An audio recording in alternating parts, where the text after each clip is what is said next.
All right, now, folks, put yourself in this guy's place. That's what I did when I read this. It comes from the Voice of Europe, and I quote, "The father of a 7-year-old boy in Malmo has been arrested for beating up a burglar who put a gun in the boy's mouth."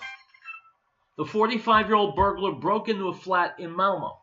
He was confronted by the family who lives there, whereupon he grabbed one of the children, a 7-year-old.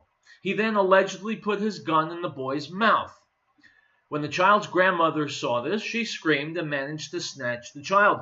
Then the boy's father came into the room and the two men started fighting. The father, quote, "flipped out and hit the gunman so hard he lost consciousness and suffered severe head injury," a source tells Aftenbladet, which is a news service there. So, my friends, now the father is in serious jeopardy. He's been arrested. He's been arrested for beating up someone who broke into his home and tried to kidnap his 7-year-old son. Now we'll talk about the end of civilization. This is what it looks like. No, I'm not kidding. This is what it looks like. When innocent people are not permitted to defend themselves, anything that we might reasonably call civilization is finished. It's gone.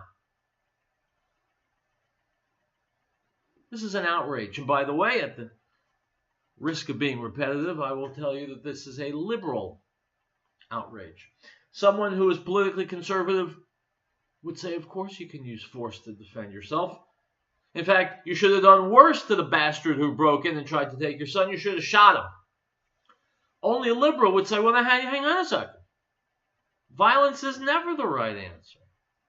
Don't forget, liberals always believe the criminals are the victims, and the victims end up being the criminals. That is liberalism, and that's why I have been on this airwave, KHNC, for over a decade, warning against it. Liberalism saps the strength, weakens the soul. It pollutes society, and now it's in the process of pulling down Western civilization. And if you think I'm being overly melodramatic, you're wrong.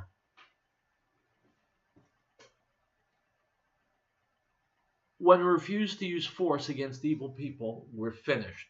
We're dead. Reference Islam. Reference illegal aliens coming into America, murdering, raping, stealing. You know, like it or not, we live in a Darwinian world.